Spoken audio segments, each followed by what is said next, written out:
Welcome back to another Creative Finance Playbook podcast. We're your host, Jen, And I'm Joe. and we are super pumped today to dive into one of our favorite topics. And it's the question we get asked all of the time. Do you really buy houses with $100 down? Yeah, and if I heard this myself, I would almost think there's like no way this would actually be a thing, but You're a liar. it is completely true, guys. And we have some case studies that we're going to talk about today that we've been able to do ourselves personally, and many others have too. It's not something that we invented, but it's definitely a strategy. So if you're listening to this and you're sick and tired of putting 20% down, 25% down just to buy a property, no need. It's not. So we're going to dive down into one of our biggest questions once again. How are we finding these deals? What do these deals look like? Do we have any case studies we could share? And today, y'all are in luck. So, full disclosure, it does take more than just $100 to get into a creative finance deal. But when we say $100 down, what that means is really that we're able to negotiate with the seller $100 down to them, right? Yeah, because on top of your down payment, rather you're going through a bank or whatever, if a bank, you have to put 20% down. Well, what is even 20% for those of us who maybe don't math as quickly as you? Okay, so a $200,000 home, 20% of that would be $40,000. Plus, you got to come up with closing costs, hmm right?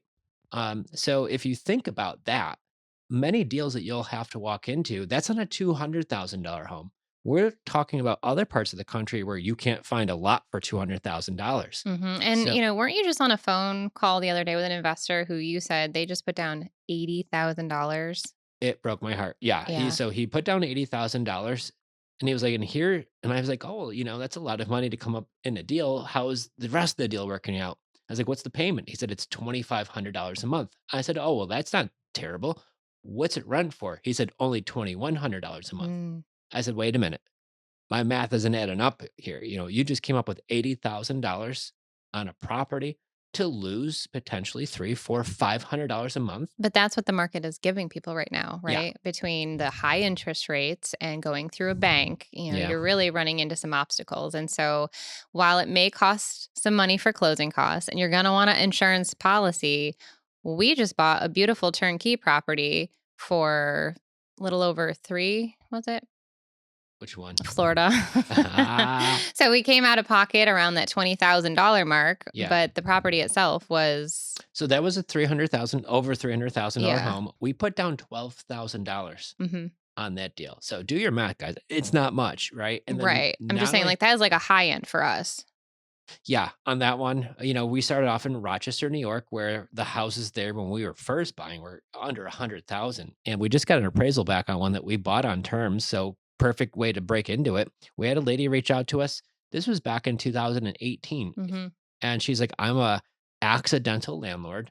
Linda was renting her house because she was living in the house. Met a guy who had his own house. They get married. She moves into his house, have a family. Her house was actually a little on the smaller side. And Mhm. so she decided to rent it. And then it was like, dun, dun, dun. In the middle of the night, renters like are behind on rent and move out like legitly in the middle of the night. Yeah. So The she was worst. frustrated as can be. She was like, I wasn't even planning on being a landlord, but here I am, right? And I want to get rid of this property. And she saw that we rented properties. She's like, I know you're a landlord and you rent properties. You also buy it. I was like, I sure do. So when we talked to her about the deal, I explained to her that I could buy it with owner financing by just buying it, closing on it. And I'm just going to take over making her mortgage payments directly to her lender. Mhm. Like I even remember what lender that was. You would, but Penny Mac. there you go, Penny Mac. Shout out Penny Mac. But that's what happened on that deal. So we bought the property, we closed on it. The loan stayed in her name. We bought it with $100 down. And so what was she? She was a motivated seller. Mhm. She was an accidental landlord. She had a property where she just had a tough situation going into it. And now, if you're a professional landlord, you might be used to tenants moving out in the middle of the night behind on rent. But for somebody like her, she surely was not. And it really kind of I think it's something with that property because then we had a renter leave us with a an email saying, "I left the key on the gate."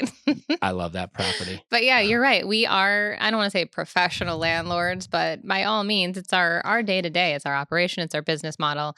But to just have a property where people just up and leave, like that can be really scary. And so just to backtrack real quick, you just dropped a pretty big golden nugget. If you didn't catch that, we had a seller reach out to us because we were just posting on Facebook. We were looking for rent to own buyers. So we built out a free Facebook business page targeting people who are looking to rent to own. And because that was out there, I think it came up on our Google search engine Yep. and she reached out to us. So if you brand yourself properly and you make a name for yourself in your community, if that's where you're buying, then, people are waiting for you. And I can't say that enough. I feel like once you get over the fear of what other people might say or think, it's not about them and it's not about you. It's about the people that are waiting for your post on the other side of your fear.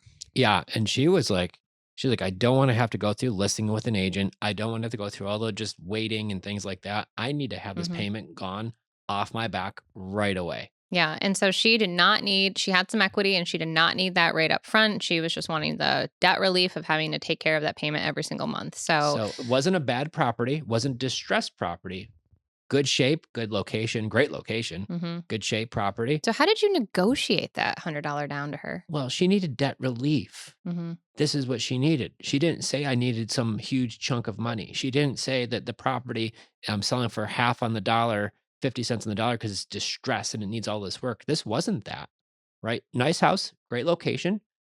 She needed that payment off her back like right away. So when I said I can do that and I'm going to buy the property as is, and if I buy it, I'll pay all of the closing costs and fees, and there's no commissions because I'm not an agent, I'm the buyer. So Mhm. you're actually going to, in the long run, put more money in your pocket this way. And I paid her price. And I think that's important too is people ask like, "Well, why do you guys cover both sides of the closing costs?" Because you're really helping the seller out in some situation like this. I don't know if she had any money to come to I don't think closing. she did. And I don't think it was quite market ready. There probably would have been a couple of things a The realtor. refrigerator. Ugh. Yeah, the refrigerator. Good times. There's a couple of things I think that, to make it perfectly market ready would have had to happen. But Yeah. for what we were doing, it was totally great. Yeah. It was definitely ready to go. And so for her, it was getting that payment off her back as fast as possible. We were able to pay her price, which we still got a great deal on it. And Hmm. guys, we just had this thing appraised. It's more than doubled in value in the last 6 years. A lot of properties have, but it's really neat Hmm. because we bought it with only $100 out of pocket. And here's the best part: we still owe Penny Mac. Well, she does, and we're making those payments on her behalf. So when those payments are being made, our balance is going down every month. Hmm. And we're not even having to pay that. We have a tenant who's paying down our balance every month, plus putting extra money into our pocket every month. And with our renter in there now, I know it's really good. Not $1,000 a month, but I know it's not too far off from that in cash flow. I'd have to run the numbers. I forget at this moment. Being bougie there. No, But we have help. We've grown a bit. You got to hire and delegate, and that's part yeah, of but growing a business. that property has excellent cash flow. I love the location. It's in the same hometown I grew up in. So Hmm. what just a great deal. And so the seller had a nice property that she just needed to get off her back quickly. I wasn't like once again distressed. It was just that payment. So highly motivated. Once again, you'll hear us talk about this before and more often. Is our 1 through 10 scale of motivation. We developed a 1 through 10 scale of motivation, and I would say on that scale, she's gotta be a 9 or a 10. Mm. Highly motivated, wanted to sell, wanted to sell yesterday type Yeah. of a thing, right? So when we offered to pay her price, cover all the closing costs, no fees, then here was how the hack. I said, "Linda, I typically buy with no money down, okay?" And she looked right at me and was like, "Okay." It wasn't like some big, like, negotiation, like the lights and all. No, it wasn't dramatic at all. It was actually really simple. Highly motivated, and I was able to solve her problem. Her problem wasn't she needed a bunch of money.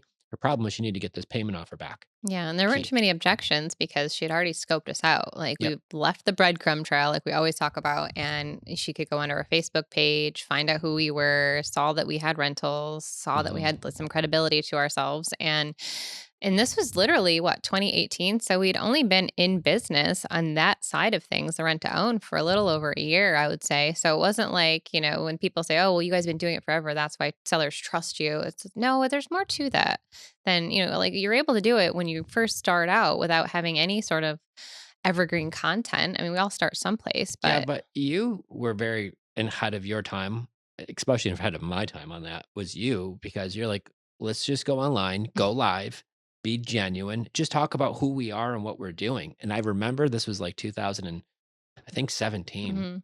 where I didn't even know what going live was on Facebook back It then. was, So like, literally a new it thing. was like the newest feature. And so Jen's like, hey, we're at this house. We just bought different one, but we just bought it and we're doing renovations. And before we start renovations, let's go live and share it and show it off. And I'm like, what's live?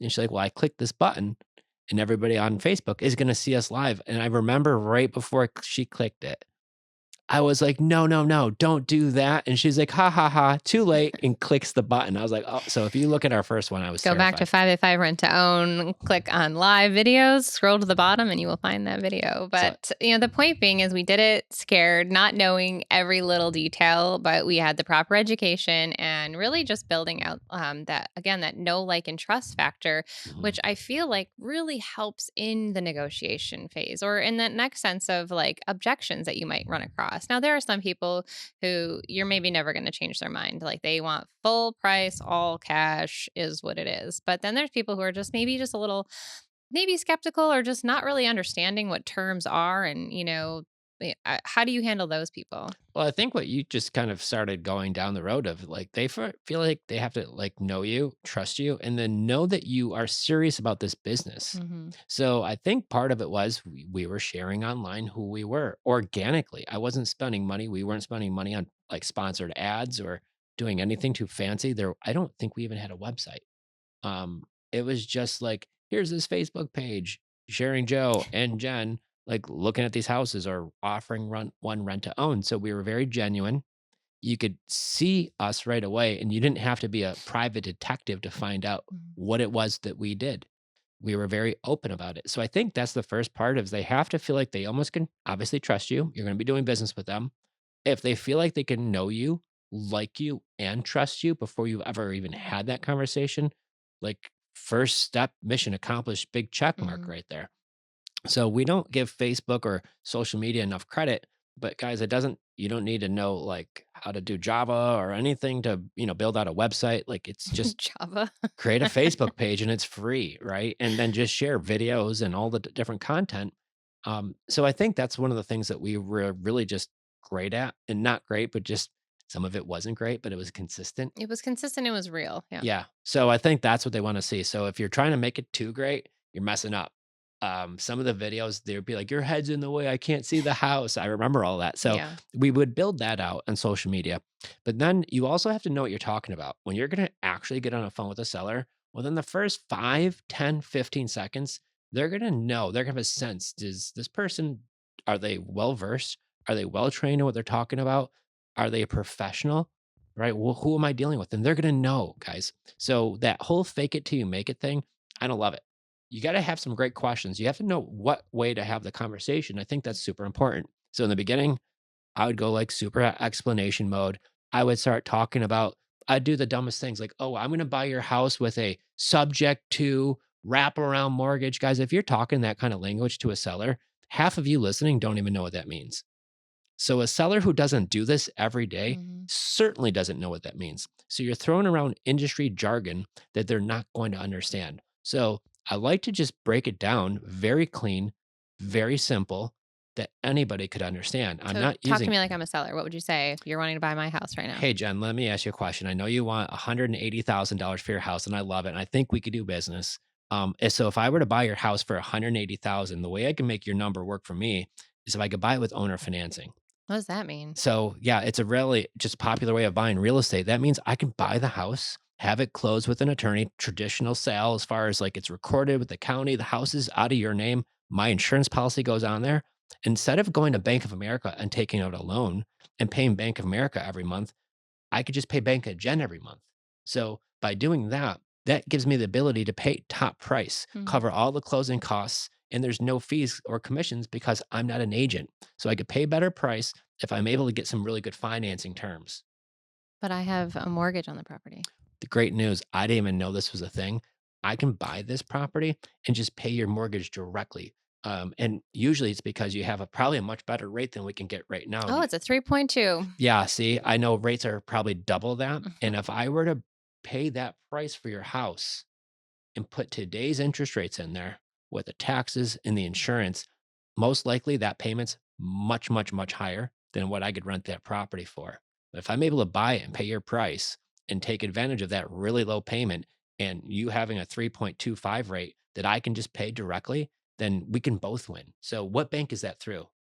I actually have Mr. Cooper. Okay, I love Mr. Cooper. So what I would do is I would buy that house from you and I would just pay Mr. Cooper directly every month on your behalf until I get that cashed out How do later I on. know those payments are gonna be made?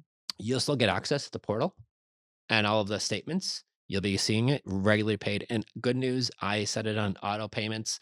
So electronically, so there's no check getting lost in the mail. It just automatically sends every month. However, I'm going to make sure I get your statements every month because sometimes payments could change because of escrow slightly. I want to make sure we're always sending the full amount every time. Well, it sounds good, but I probably need my lawyer to look at everything. No, I would agree, and I think they should. And what they're going to help us do too is all the attorneys, they're the professionals. They're going to cross all the T's, dot all the I's. But first, they're going to want to know what terms we agreed on. So we already agreed on the price being 180, and I definitely think that's in the range for what I'm looking for. So if I cover all the closing costs and fees, I would just take over your payment to Mr. Cooper. I pay the taxes and the insurance, so you're free to walk away, right? And Jen, I typically buy with no money down, okay? Okay. All right, great. And then, I would just pay that until I get the property cashed out later on. It's really, really just that simple. Well, how long will that take? That's really up to you. I mean, I've had some sellers give me 30 years. So if I pay your price and get you cashed out, what's the most amount of time you'd give me? 30 sounds like a long time. Like, Hmm. I don't know, maybe give another number. Like 29, you mean? Is that what you So meant? I just broke into role play there, guys, because I wanted you to hear. These are actual objections, right? These are the things the seller's gonna. They're only like I would say what 8 to 10 things the seller's gonna come back and Oh, ask. yeah. It's a handful or two, and it's like once you kind of get used to the questions that are asked, you're able to really roll with it, and you always have fun with it. Like I just said, I don't know, like do you have more time? Like 29. Like you just Mm. offered me 30 years, now you're saying 29. So You got to to have some fun. lighten up, right? And that's kind of the not trick behind negotiation, but also like don't take yourself so seriously. Mm. Yes, what we're doing is serious. You got to make sure you're making payments, you're taking over somebody's credit essentially on this loan, right? You're going to help them or not if you're not making those payments. That's serious. That is something you take super serious, but like lighten up a little bit when you're talking to these people. Yeah, and I like to have fun too, because sometimes they'll throw out some like like I need it cashed out in 6 months. I'm like, sorry, my phone broke up. Did you say 6 years? I'm sorry, I couldn't. Right? Like, have some fun. But the point of it is like that it's not always going to work. It's a numbers game. Yep. So having these conversations, and I can tell you, just in our CRM alone, we have over 20,000 plus leads, Hmm. and then we've been doing it long before that. So we've probably had this conversation close to 30,000 times by now. So we've Yeah. really honed in on what works and what not. And we've helped a lot of sellers and made a ton of these deals too. So it's been Yeah, and the one we fantastic. started with the one that we did, Linda's deal, right? Like that was 2018, our first wrap deal that we've done, and then the one that always pops in my head too was in 2020, where we had a gentleman reach out who he had a rental property, used to live in it, he had moved out, he was renting it to some college kids, and I'm Mm. legit messaging him back and forth around dinner time. So like you're cooking in the kitchen, I'm enjoying a glass of wine, and here we are, like, okay, I'm going to ask him the last question, right? Like, is he open to seller financing? Because you were doing that just through I Messenger. was just hitting up Messenger, Yeah. right? Like all through Messenger, chatting back and forth. And he's like, how do I know you're legit? Hmm. And I had just done a video the day before about accidental landlord. So we were like, hey, go check out this video and you'll hear us talking about a situation. And he like was silent for Like 20 minutes. I yeah, and I'm like, remember. "Oh, did we lose him?" And he comes back and he's like, "Okay, let's do it." And we were both like, "Woohoo!" Right? So we only complicate things as humans, and you don't have to. So just stick to your process, keep it simple, and I just love that deal. 'Cause, like literally Friday night in the kitchen cooking dinner. I mean, it was 2020, so where were we What else going? are you gonna be doing, right? But that was the key. This was that other property we did, and this is in a really good area, college town. And he lived in it, same situation, met a Mhm. young lady, falls in love, gets married, moves into her house, had this place rented out to a friend and some college students. And he's like, hey, listen, like, I don't want the frat parties going on over here anymore. I just want this place I don't gone. think the town did either. Yeah, I don't think they loved it. So Now that we have the so house. then when we bought it, it was the same thing. It was $100 down. We Mhm. paid some closing costs. The property's probably doubled in value since what we've bought it for. So guys, if you could buy properties for $100 down that actually cash flow, What's stopping you, right? And it's mostly just strategy. It's Mhm. mostly like, and here's the deal, like, you're not alone. I didn't know this strategy even existed Mm-mm. until Because 2016 it when I was sounds so watching simple. some YouTube videos. Yeah. Yeah. It's like, let's make it really hard on ourselves and Oh my try to gosh. come up with $80,000 down and then not cash flow in a property. And then this Eh. will one day get us wealthy. Like that's for some reason imprinted on so many of our brains. But there's this whole world out there with creative finance that's why we're so passionate about sharing it with everybody and bringing it more awareness because I used to be an English teacher and you were a dealership dude. And Mhm. here we are today with a nice portfolio that we did not have to go to the banks for. Yeah, I mean, we bought millions of dollars worth of real estate ourselves without partners, Hmm. without having to borrow money, no hard money lenders, no mom and dad in the picture. Yeah, at doing anything there, right? So this was us, like your teacher salary, which Yeah. wasn't much, Oh, and peanuts. my car dealership salary, and but when you're buying deals with not 20% down anymore, how much further can your money go? Yeah. And if you're able to still buy deals that cash flow, because guess what? It's like under 70% of the houses have under a 4% rate. Mm. Like close to 70% have a rate of 2 and 3% right now. So those deals out there are everywhere. And 40% of houses nationwide are owned outright, no mortgages, where Which I could sucks. negotiate super low rates on those too. So there's just opportunities galore. It's taking action, knowing what straight, right, like what actions to take, what strategy to use, and go do it. Mhm. Right, go do it, nothing's stopping you. Yeah. So go have an awesome day, crush those goals, and we'll see you again next time.